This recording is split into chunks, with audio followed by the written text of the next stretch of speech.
अस्सलाम वालेकुम। उम्मीद है आप सब खैरियत से होंगे। वीडियो को लाइक कर लें और चैनल को सब्सक्राइब कर लें ताकि आने वाली तमाम वीडियोस आप तक पहुंच सकें। तो पाकिस्तान के अंदर इलेक्शंस की गहमा गहमी है। तमाम जमातें कागजात नामजदगी जमा करवा रही हैं। सिर्फ़ और सिर्फ एक जमात जिसका नाम तहरीक इंसाफ है उसके ख़िलाफ़ अब भी क्रैकडाउन का सिलसिला जारी है। तहरीक इंसाफ के लोगों को कागजात नामजदगी जमा नहीं करवाने दिया जा रहा और जिस तरीके से उनके कागजात नामजदगी को छीना जा रहा है और अगर कोई कागजात नामजदगी जमा करवाने जाता है और जिस तरीके से उसको गिरफ्तार किया जा रहा है उसके हवाले से भी मैं आज आपको बताऊंगा, क्योंकि इस हवाले से बहुत सी अहम खबरें मेरे पास हैं। और इसके अलावा सनम जावेद और तैयबा राजा ने भी एक अहम ऐलान कर दिया है जिसकी तवक्को की जा रही थी, लेकिन पहला ऐलान सनम जावेद की जानिब से किया गया और फिर तैयबा राजा की जानिब से भी बिलाखिर ऐलान कर दिया गया। अब पहली खबर की तरफ चलते हैं। तहरीक इंसाफ की जानिब से भी कागजात नामजदगी जमा करवाई जा रही है और तहरीक इंसाफ के ऊपर क्रैकडाउन का सिलसिला शुरू कर दिया गया है। इससे पहले तहरीक इंसाफ ने इलेक्शन मुहिम का आगाज किया था, उसके अंदर भी तहरीक इंसाफ के लिए पकड़ धकड़ ही थी। उसके अलावा तहरीक इंसाफ को किसी भी किस्म का रिलीफ नहीं दिया गया और फिर भी तहरीक इंसाफ ने खैबर पख्तूनख्वा के अंदर इलेक्शन मुहिम का आगाज किया, लेकिन उसके नतीजे में ये हुआ कि उनके लीडरान और रहनुमाओं समेत कारकुनान को भी गिरफ्तार कर लिया गया। शेर अफजल मरवत को भी गिरफ्तार करने की कोशिश की गई मगर खैबर पख्तूनख्वा के लोगों ने इसको कामयाब नहीं होने दिया गया। जैसे ही वो पंजाब के अंदर दाखिल हुए, लाहौर हाई कोर्ट के अहाते से उनको गिरफ्तार कर लिया गया और 2 दिन बाद लाहौर हाई कोर्ट के हुक्म के ऊपर उनको रिहा किया गया। अब सूरत हाल कुछ यूँ है कि तहरीक इंसाफ को ना तो जलसे जुलूस करने की इजाज़त है, अब बात यहाँ तक आ पहुँची है कि उनको कागजात नामजदगी भी जमा करवाने की इजाज़त नहीं दी जा रही। तहरीक इंसाफ के लोग जब कागजात नामजदगी जमा करवाने जाते हैं या तो उनको गिरफ्तार कर लिया जाता है या अगर उनका कोई वकील कागजात नामजदगी जमा करवाने जाता है तो उसको भी गिरफ्तार कर लिया जाता है। अब आज की सूरत हाल कुछ यूँ है कि इलेक्शन कमीशन की जानिब से 2 दिन का इजाफा कर दिया गया था कि जिसके अंदर पाकिस्तान के अंदर कागजात नामजदगी जमा करवाई जा सकेगी, लेकिन आज भी हालात इसी तरह के हैं कि तहरीक इंसाफ के लोगों को कागजात नामजदगी जमा नहीं करवाने दिया जा रहा। तो बहरहाल पाकिस्तान के अंदर कहने को तो ये साफ और शफाफ इलेक्शन होने जा रहे हैं, लेकिन अब तक इलेक्शन कमीशन खामोश है। अदालत की जानिब से बारहा ये कहा गया कि तहरीक इंसाफ को लेवल प्लेइंग फील्ड दी जाए, तहरीक इंसाफ के लोगों को कागजात नामजदगी जमा करवाने दी जाए, मगर अब तक तहरीक इंसाफ के लोगों को किसी भी किस्म का रिलीफ नहीं दिया गया। चाहे वो परवेज़ इलाही हो, परवेज़ इलाही की अहलिया हो, शाह महमूद कुरैशी के बेटे हों या शाह महमूद कुरैशी की बेटी हो, कोई भी लोग हों, उनके साथ इसी किस्म का सलूक किया जा रहा है। इससे पहले भी तहरीक इंसाफ के कारकुनान को गिरफ्तार किया गया, तहरीक इंसाफ के ख़िलाफ़ सख्त क्रैकडाउन किया गया। जब इनको ये महसूस हुआ कि अभी भी तहरीक इंसाफ को हम नहीं गिरा सके तो मौका ये देखा कि तहरीक इंसाफ के लोगों को कागजात नामजदगी ही जमा न कराने दी जाए ताकि तहरीक इंसाफ इलेक्शन में हिस्सा ही ना ले सके। लेकिन फिर भी तहरीक इंसाफ के लोगों ने हार नहीं मानी। खैबर पख्तूनख्वा के अंदर तहरीक इंसाफ ने तमाम सीटों के ऊपर कागजात नामजदगी जमा करवाई और उम्मीद यही है कि तहरीक इंसाफ खैबर पख्तूनख्वा की तमाम सीटों के ऊपर अपने उम्मीदवार खड़ी करेगी। अब सूरत हाल पंजाब के अंदर कुछ यूँ है कि पंजाब के अंदर भी तहरीक इंसाफ ने किसी ना किसी तरीके से कागजात नामजदगी जमा तो करवा दी है, मगर कुछ जगह ऐसी हैं, कुछ इलाके ऐसे हैं जहाँ पर अब भी तहरीक इंसाफ के उम्मीदवार नहीं पहुँच सके। जिस तरह लाहौर के अंदर कुछ सीटें ऐसी हैं जहाँ पर उनको कागजात नामजदगी नहीं जमा करवाने दी गई।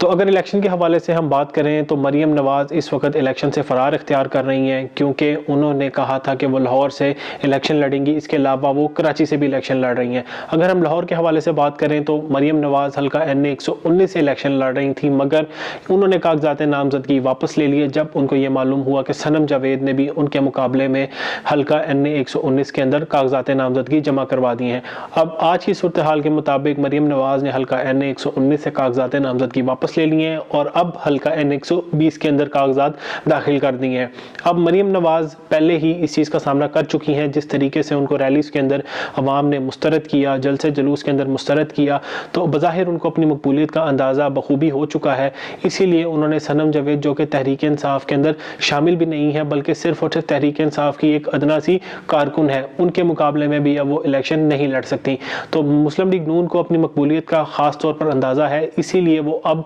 एक शॉर्टकट रास्ता इख्तियार करते हुए इक़्तिदार में आने की कोशिश कर रही हैं, मगर अवाम इसको मुकम्मल तौर पर नाकाम बनाएंगे। जिस तरीके से सनम जावेद ने अपने कागजात नामजदगी दाखिल करने का ऐलान किया था तो मरीम नवाज़ उसी तरफ चौकन्ना हो गई थी, और अब मरीम नवाज़ ने हल्का NA 119 जहाँ से सनम जावेद ने भी कागजात नामजदगी जमा करवाए थे वहाँ से कागजात वापस ले लिए। अब देखना ये है कि क्या सनम जावेद उस हल्के से भी कागजात नामजदगी जमा करवाती हैं जहाँ पर अब मरीम नवाज़ इंतखाब लड़ रही हैं, क्योंकि मरीम नवाज़ इस वक्त 3 से 4 हल्कों के अंदर इंतखाब लड़ रही हैं, क्योंकि उनको इस चीज़ का खदशा है कि अगर लाहौर ने उनको मुस्तरद कर दिया तो हो सकता है वो सरगोदा से कामयाब हो जाएं, क्योंकि उन्होंने अब सूबाई असम्बली के हल्का PP 80 से भी, जो कि सरगोदा के अंदर है, वहाँ से भी कागजात नामजदगी जमा करवाए हैं, क्योंकि वो इस वक्त ख़तरा है उनको कि कहीं वो तमाम सीटें ही ना हार जाएँ। तो बहरहाल इस वक्त मुस्लिम लीग नून के लिए मुश्किलात हैं, क्योंकि मुस्लिम लीग नून के जो बड़े रहनुमा हैं और जो शरीफ ख़ानदान है वो एक नहीं बल्कि 3-3, 4-4 सीटों के ऊपर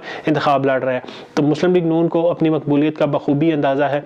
इसीलिए उन्होंने सियालकोट के अंदर डार बरादरान की वालदा के साथ जिस तरह का सलूक किया वो सब कुछ भी आपने अपनी आंखों से देखा। उस्मान डार से पार्टी छुड़ा ली गई, उमर डार बाहर नहीं आ सकते क्योंकि उनको गिरफ्तार कर लिया जाएगा। तो अब ये मैदान के अंदर तहरीक इंसाफ की जानिब से डार बरादरान की वालदा को उतारा गया है। अब वहाँ से सियालकोट के अंदर वो सूबाई असम्बली और कौमी असम्बली का इंतखाब लड़ेंगी। आज उन्होंने कागजात नामजदगी जमा करवा दिए, लेकिन ये कागजात नामजदगी जमा करवाना इतना आसान नहीं था। चंद रोज़ कबल उनके घर के ऊपर हमला किया गया, उनके इज़्ज़त को पामाल करने की कोशिश की गई, उनका गिरबान फाड़ा गया,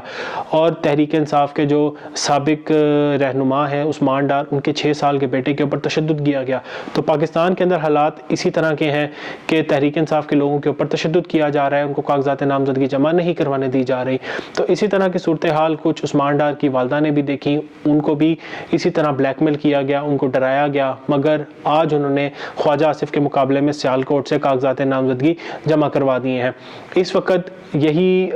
मामलात सामने आ रहे हैं कि ख्वाजा आसिफ किसी भी सूरत मुकाबला जीतने की अहलियत नहीं रखते, इसीलिए उन्होंने भी सियालकोट के एक दूसरे हल्के से भी कागजात नामजदगी जमा करवाने पर गौर किया है। अब देखना यह है कि क्या वो सिर्फ और सिर्फ एक ही हल्के से इंतखाब लड़ते हैं या वो किसी दूसरे हल्के से भी इंतखाब लड़ने की जुर्रत करते हैं, क्योंकि इस वक्त बज़ाहिर तौर पर सर्वेस यही बता रहे हैं कि सियालकोट के अंदर जो डार बरादरान है उनकी मकबूलियत यानी तहरीक इंसाफ की मकबूलियत बहुत ज़्यादा है और डार बरादरान की वालदा बाआसानी इंतखाब जीत जाएंगी। तो बहरहाल इस वक्त सूरत हाल कुछ यूँ है, सनम जावेद से खौफजदा होकर मरीम नवाज़ ने कागजात वापस ले लिए, तहरीक इंसाफ के ऊपर क्रैकडाउन का सिलसिला जारी है,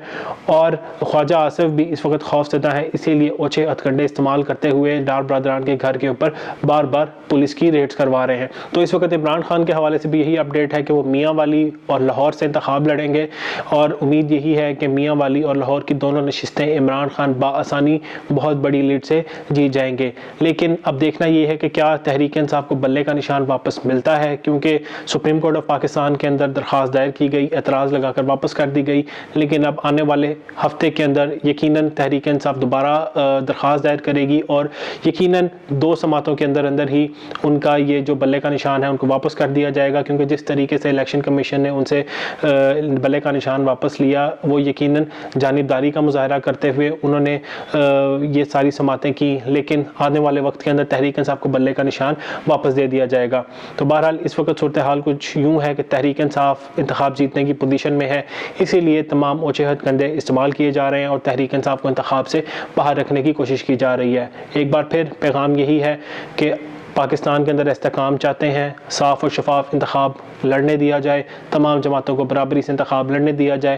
ताकि पाकिस्तान की आवाम अपनी मर्ज़ी से फ़ैसला करे और जिसको भी वोट दें वो हुकूमत बनाए, चाहे वो तहरीक इंसाफ हो, मुस्लिम लीग नून हो या कोई भी जमात हो। अगर ऐसा नहीं होगा तो यकीनन पाकिस्तान के अंदर आने वाले वक्त के अंदर बहुत मुश्किल हालात होंगे जिसको कोई भी संभाल नहीं सकेगा।